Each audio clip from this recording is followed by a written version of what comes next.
Yeah, so our journey, let's say our Africa journey, started well over 12 years ago in Kenya for the both of us.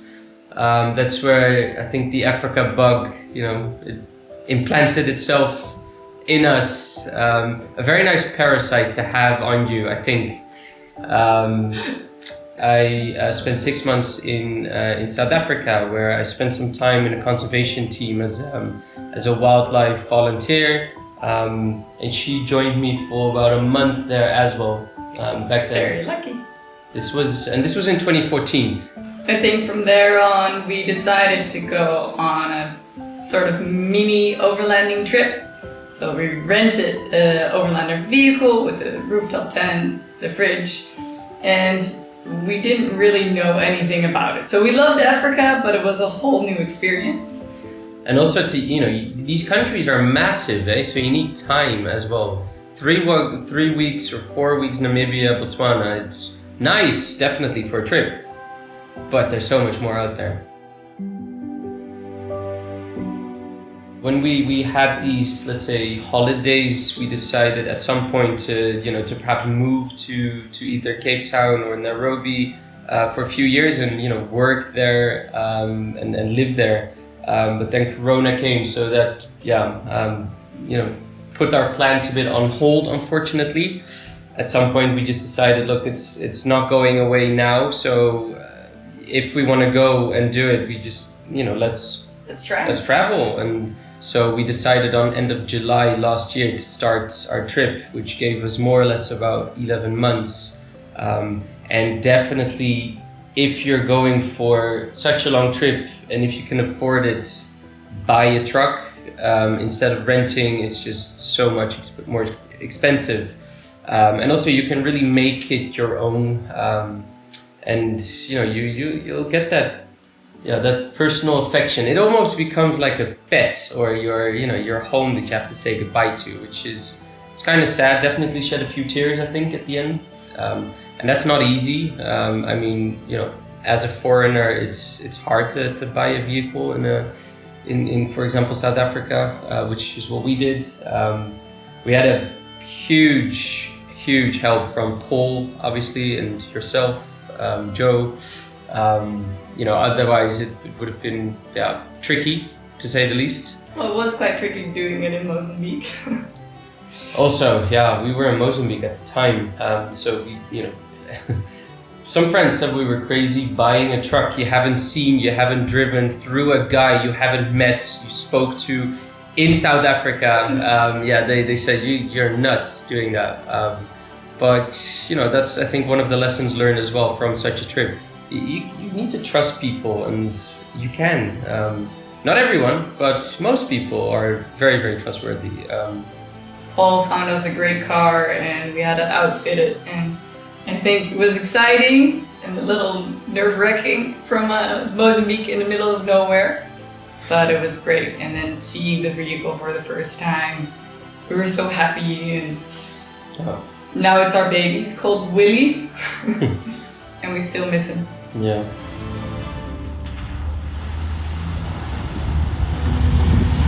I think what we were looking for in our trip was exactly the isolation and the remoteness that one can find in, for example, Namibia and Botswana, but Namibia especially.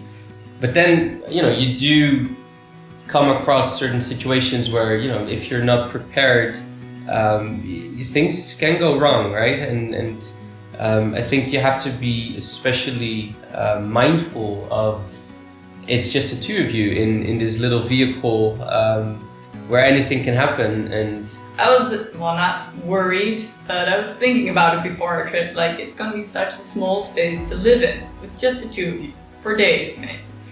But in the end, I think because you're mostly living outside, it's actually not really a small space. And being together all day, every day, makes the little things also, they stay little, because it's not like you can walk away and then blow it up in your mind or talk with friends and make it bigger or sometimes smaller. But I think if you're annoyed or you're stressed, that you can just tell your partner in an earlier stage, so it doesn't really become a big thing. And I think that grows you as a couple. Yeah, and then if you're camping, especially in a very remote section, and it's just the two of you and you're outside, all those little things, they just wash away, you know, it's because you're there and it's stunning. Yeah. Then we went to Zimbabwe, which for me was exciting. I didn't really know what to expect from Zimbabwe, and it's just stunning. So the wildlife is great, the landscapes are very diverse, there's a lot of water, and I think the people are super friendly, very welcoming. So we also had some help from a local, so we met a fellow overlander, you know, named Graham Sharp, and he took us on this really remote, I don't know, little trip in Zimbabwe, and we drove our car on a ferry and we explored the middle of nowhere in Matusadona, and it was just, I don't know, great. And there's nobody, so it's still very pure as an experience, and I think when you're overlanding, that's what you want. Unfortunately, for Zambia, we definitely got stuck in the rain a few times. So it was the middle of the rainy season. It was quite bad even. Yeah, it was pretty rough. Some parts we wanted to do, they were just closed. So yeah, it was just an unfortunate planning issue, I think, just because we had this idea on a route and we had a given time frame. We couldn't really avoid the rains unless we changed our route dramatically, but we didn't want to do that. So we just accepted the rains for what it was, sometimes with a little bit of, you know, powering through because it was just too bad. And camping in the rain, you know, for a day or two is nice, it's fine, but for a week or two straight, you get fed up quite easily. You get stuck. You know, and that's also part of the adventure and part of the fun. But after 2-3 times, you're like, okay, you know, that's, yeah, you don't want to get stuck just always. But we did see some other stuff from Zambia that people normally don't see. So, you know, from that perspective, the rain did push us into certain areas that, you know, we normally wouldn't have ventured into. So that was also kind of nice in hindsight, I guess. And in Malawi, after Zambia, we had a bit of similar experience. I think that some parts were just inaccessible because of the rains. They were quite bad in the southern side, you know, with rivers flushed and new rivers created where previously there were no rivers, and, you know, roads being washed away, and it was quite bad back then. I think a lot of people warned us that Malawi is a very poor country, and it is, but it's also very friendly and easy to travel.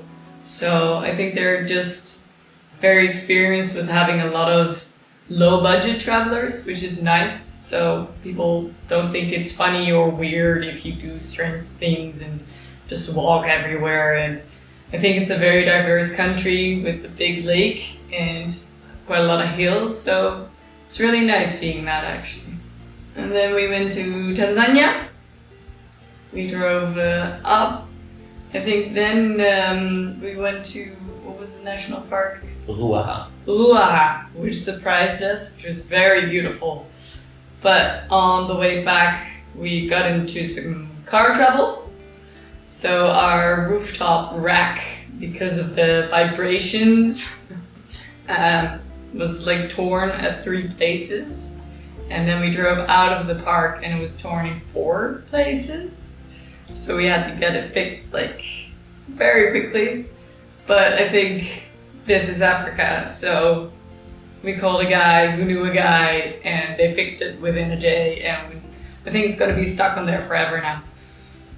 Yeah, they did a proper job. But that's, I think, part of the trip that we, you know, would have spent less time overlanding, because it's very expensive as well. With a foreign vehicle, to spend time in national parks camping, easily it can cost you a few $100 a night, which is just incredible if you think about it, compared to what you'll get for you know, just $20 in Namibia, for example.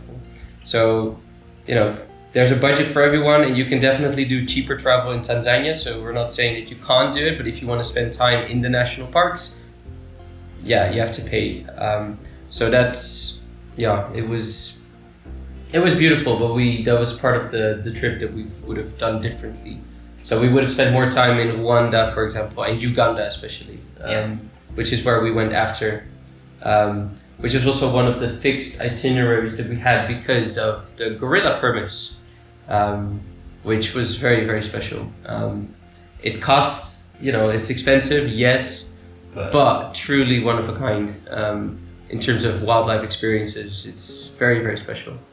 And I think what did surprise us about Rwanda, that it's so beautiful and well organized, but that it's a great country for driving through and exploring, but it's not the best country for overlanding.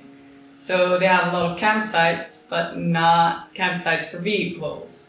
So that was a little bit strange for us after all these places that have campsites everywhere, that Rwanda was like, no, within 100 kilometers there is no camping spot for overlanding vehicles. So I think that surprised us a little bit and made the trip to Rwanda also a little bit more expensive, because you have to stay in guest houses or rent a tent.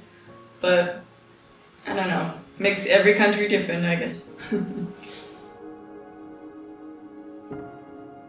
We've spent a year in a truck, which was a very luxurious truck compared to some other things we've seen, where people riding their bikes from Kenya to Cape Town. We were living a dream compared to that in terms of what we can take, what we can bring, and have a cold beer at night. But compared to what we have in the Netherlands, we don't really need as much, really. And also what always amazes me is how people make use of everything until it dies like completely and cannot be reused again. So to be a bit more mindful about your own spending behavior, I guess, and how much you consume and use.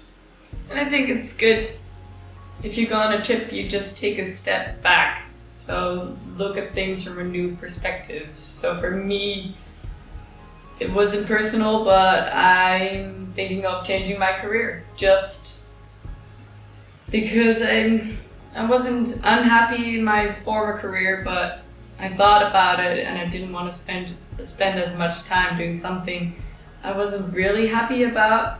So I think you will never make that step if you don't take some time off and just reflect on the things you've done and what you want to do. So I think just having a couple of months to clear your mind and think about what you want in life is a very nice takeaway from our trip. At when we came to the end of our trip, we tried to find a buyer for Willy, for our extremely solid and reliable Land Cruiser 2002 model for 4.5 liter petrol, stunning truck, excellent condition.